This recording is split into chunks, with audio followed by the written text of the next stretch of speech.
اعوذ باللہ من الشیطان الرجیم بسم اللہ الرحمن الرحیم۔ گزشتہ فضائل اعمال حکایت صحابہ میں سے 9واں قصہ حضرت عمر رضی اللہ عنہ کا قصے کے بارے میں پڑھا گیا تھا۔ آج 10واں قصہ پڑھنے جا رہا ہوں، مسلمانوں کی حبشہ کی ہجرت اور شعب ابن ابی طالب میں قید ہونا۔ مسلمانوں کو ان کے سردار فخر دو عالم صلی اللہ علیہ وسلم کو جب کفار سے تکلیف پہنچتی ہی رہی اور آئے دن ان میں بجائے کمی کے اضافہ ہی ہوتا رہا، تو حضور اکرم صلی اللہ علیہ وسلم نے صحابہ رضی اللہ عنہم اجمعین کو اس کی اجازت فرما دی کہ وہ یہاں سے کسی دوسری جگہ چلے جائے، تو بہت سے حضرات نے حبشہ کی ہجرت فرمائی۔ حبشہ کے بادشاہ اگرچہ نصرانی تھے اور اس وقت تک مسلمان نہ ہوئے تھے، مگر ان کے رحم دل اور منصف مزاج ہونے کی شہرت تھی۔ چنانچہ نبوت کے 5ویں برس رجب کے مہینے میں پہلی جماعت کے 11 یا 12 مرد اور 4 یا 5 عورتوں نے حبشہ کی طرف ہجرت فرمائی۔ مکہ والوں نے ان کا پیچھا بھی کیا کہ یہ نہ جا سکے، مگر یہ لوگ ہاتھ نہ آئے۔ وہاں پہنچ کر ان کو یہ خبر ملی کہ مکہ والے سب مسلمان ہو گئے اور اسلام کو غلبہ ہو گیا۔ اس خبر سے یہ حضرات بہت خوش ہوئے اور اپنے وطن واپس آ گئے، لیکن مکہ مکرمہ کے قریب پہنچ کر معلوم ہوا کہ یہ خبر غلط تھی اور مکہ والے اسی طرف بلکہ اس سے بھی زیادہ دشمنی اور تکلیفیں پہنچانے میں مصروف ہے، تو بڑی دقت ہوئی۔ ان میں سے بعض حضرات وہیں سے واپس ہو گئے اور بعض کسی کی پناہ لے کر مکہ مکرمہ میں داخل ہوئے۔ یہ حبشہ کی پہلی ہجرت کہلاتی ہے۔ اس کے بعد ایک بڑی جماعت نے جو 83 مرد اور 18 عورتیں بتلائی جاتی ہے، متفرق طور پر ہجرت کی، اور یہ حبشہ کی دوسری ہجرت کہلاتی ہے۔ بعض صحابہ رضی اللہ عنہم اجمعین نے دونوں ہجرتیں کی اور بعض نے ایک۔ کفار نے جب یہ دیکھا کہ یہ لوگ حبشہ میں چین کی زندگی بسر کرنے لگے، تو ان کو اور بھی غصہ آیا اور بہت سے تحفے تحائف لے کر نجاشی شاہ حبشہ کے پاس ایک وفد بھیجا، جو بادشاہ کے لیے بھی بہت سے تحفے لے کر گیا اور اس کے خواص اور پادریوں کے لیے بھی بہت سے ہدیے لے کر گیا۔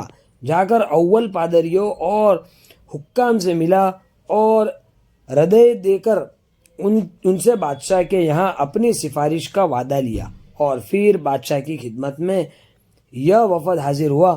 اول بادشاہ کو سجدہ کیا اور پھر تحفے پیش کر کے اپنی درخواست پیش کی، اور رشوت خور حکام نے تائید کی۔ انہوں نے کہا کہ اے بادشاہ، ہماری قوم کے چند بیوقوف لڑکے اپنے قدیم دین کو چھوڑ کر ایک نئے دین میں داخل ہو گئے، جس کو نہ ہم جانتے ہیں نہ آپ جانتے ہیں، اور آپ کے ملک میں آ کر رہنے لگے۔ ہم کو شرفائے مکہ نے اور ان کے باپ، چچا اور رشتہ داروں نے بھیجا ہے کہ ان کو واپس لائے، آپ ان کو ہمارے سپرد کر دیں۔ بادشاہ نے کہا کہ جن لوگوں نے میری پناہ پکڑی ہے، بغیر تحقیق ان کو حوالہ نہیں کر سکتا۔ اول ان سے بلا کر تحقیق کر لوں، اگر یہ صحیح ہوا تو حوالے کر دوں گا۔ چنانچہ مسلمانوں کو بلایا گیا۔ مسلمان اول بہت پریشان ہوئے، کیا کرے، مگر اللہ کے فضل نے بہت مدد کی اور ہمت سے یہ طے کیا کہ چلنا چاہیے اور صاف بات کہنا چاہیے۔ بادشاہ کے یہاں پہنچ کر سلام کیا۔ کسی نے اعتراض کیا کہ تم نے بادشاہ کو آداب شاہی کے موافق سجدہ نہیں کیا۔ ان لوگوں نے کہا کہ ہم کو ہمارے نبی صلی اللہ علیہ وسلم نے اللہ کے سوا کسی کو سجدہ کرنے کی اجازت نہیں دی۔ اس کے بعد بادشاہ نے ان سے حالت دریافت کیے۔ حضرت جعفر رضی اللہ عنہ آگے بڑھے اور فرمایا کہ ہم لوگ جہالت میں پڑے ہوئے تھے، نہ اللہ کو جانتے تھے نہ اس کے رسول سے واقف تھے، پتھروں کو پوجتے تھے، مردار کھاتے تھے، برے کام کرتے تھے، رشتہ ناطے کو توڑتے تھے، ہم میں قوی ضعیف کو ہلاک کر دیتا تھا۔ ہم اسی حال میں تھے۔ اللہ نے اپنا ایک رسول بھیجا جس کے نسب کو، اس کی سچائی کو، اس کی امانت داری کو، اس کی پرہیزگاری کو ہم خوب جانتے ہیں۔ اس نے ہم کو اچھے کام کرنے کا حکم دیا، برے کاموں سے منع کیا۔ اس نے ہم کو سچ بولنے کا حکم دیا، امانت داری کا حکم دیا، صلہ رحمی کا حکم کیا، پڑوسی کے ساتھ اچھا برتاؤ کرنے کا حکم دیا، نماز، روزہ، صدقہ، خیرات کا حکم دیا، اور اچھے اخلاق کی تعلیم کیے۔ زنا، بدکاری، جھوٹ بولنا، یتیم کا مال کھانا، کسی پر تہمت لگانا اور اس قسم کے برے اعمال سے منع فرمایا۔ ہم کو قرآن پاک کی تعلیم دی، ہم اس پر ایمان لائے اور اس کے فرمان کی تعمیل کی، جس پر ہماری قوم ہماری دشمن ہو گئی اور ہم کو ہر طرح سے ستایا۔ ہم لوگ مجبور ہو کر تمہاری پناہ میں اپنے نبی صلی اللہ علیہ وسلم کے ارشاد سے آئے ہیں۔ بادشاہ نے کہا، جو قرآن تمہارے نبی صلی اللہ علیہ وسلم لے کر آئے وہ کچھ مجھے سناؤ۔ حضرت جعفر رضی اللہ عنہ نے سورہ مریم کی اول آیتیں پڑھی، جس کو سن کر بادشاہ بھی رو دیا، اور اس کے پادری بھی جو کثرت میں موجود تھے، سب کے سب اس قدر روئے کہ داڑھیاں تر ہو گئی۔ اس کے بعد بادشاہ نے کہا کہ خدا کی قسم، یہ کلام اور جو کلام حضرت موسیٰ علیہ السلام لے کر آئے تھے ایک ہی نور سے نکلے ہیں، اور ان لوگوں سے صاف انکار کر دیا کہ میں ان کو تمہارے حوالے نہیں کر سکتا۔ وہ لوگ بڑے شخص نے کہا کہ کل میں ایسی تدبیر کروں گا کہ بادشاہ ان کی جڑی کاٹ دے۔ وہ لوگ بڑے پریشان ہوئے کہ بڑی ذلت اٹھانا پڑی۔ آپس میں صلح کر کے ایک شخص نے کہا کہ میں ایسی تدبیر کروں گا کہ بادشاہ ان کی جڑ ہی کاٹ دے۔ ساتھیوں نے کہا کہ ایسا نہیں کرنا چاہیے، یہ لوگ اگرچہ مسلمان ہو گئے مگر پھر بھی رشتہ دار ہیں، مگر اس نے نہ مانا۔ دوسرے دن پھر بادشاہ کے پاس گئے اور جا کر کہا کہ یہ لوگ حضرت عیسیٰ علیہ السلام کی شان میں گستاخی کرتے ہیں، ان کو اللہ کا بیٹا نہیں مانتے۔ بادشاہ نے پھر مسلمانوں کو بلایا۔ صحابہ کرام رضی اللہ عنہم اجمعین فرماتے ہیں کہ دوسرے دن کے بلانے سے ہمیں اور بھی زیادہ پریشانی ہوئی۔ بہرحال گئے۔ بادشاہ نے پوچھا کہ تم حضرت عیسیٰ علیہ السلام کے بارے میں کیا کہتے ہو؟ انہوں نے کہا، وہی کہتے ہیں جو ہمارے نبی پر ان کی شان میں نازل ہوا کہ وہ اللہ کے بندے ہیں، اس کے رسول ہے، اس کی روح ہے اور اس کے کلمہ ہے، جس کو خدا نے کنواری اور پاک مریم علیہ السلام کی طرف ڈالا۔ نجاشی نے کہا کہ حضرت عیسیٰ علیہ السلام بھی اس کے سوا کچھ نہیں فرماتے۔ پادری لوگ آپس میں چک چک کرنے لگے۔ نجاشی نے کہا، تم جو چاہے کہو۔ اس کے بعد نجاشی نے ان کے تحفے واپس کر دیے اور مسلمانوں سے کہا، تم امن سے رہو، جو تمہیں ستائے اس کو تاوان دینا پڑے گا، اور اس کا اعلان بھی کر دیا کہ جو شخص ان کو ستائے گا اس کو تاوان دینا ہوگا۔ اس کی وجہ سے وہاں کے مسلمانوں کا اکرام اور بھی زیادہ ہونے لگا اور اس وفد کو ذلت سے واپس آنا پڑا۔ تو پھر کفار مکہ کا جتنا بھی غصہ جوش کرتا ظاہر ہے، اس کے ساتھ ہی حضرت عمر رضی اللہ عنہ کے اسلام لانے نے ان کو اور بھی جلا رکھا تھا، اور ہر وقت اس فکر میں رہتے تھے کہ ان لوگوں کا ان سے ملنا جلنا بند ہو جائے اور اسلام کا چراغ کسی طرح بجھے۔ اس لیے سردار نے مکہ کی ایک بڑی جماعت نے آپس میں مشورہ کیا کہ اب کھلم کھلا محمد صلی اللہ علیہ وسلم کو قتل کر دیا جائے، لیکن قتل کر دینا بھی آسان کام نہ تھا، اس لیے کہ بنو ہاشم بھی بڑے جھٹھے اور اونچے طبقہ کے لوگ شمار ہوتے تھے۔ وہ اگرچہ اکثر مسلمان نہیں ہوئے تھے، لیکن جو مسلمان نہیں تھے وہ بھی حضور صلی اللہ علیہ وسلم کے قتل ہو جانے پر آمادہ نہیں تھے۔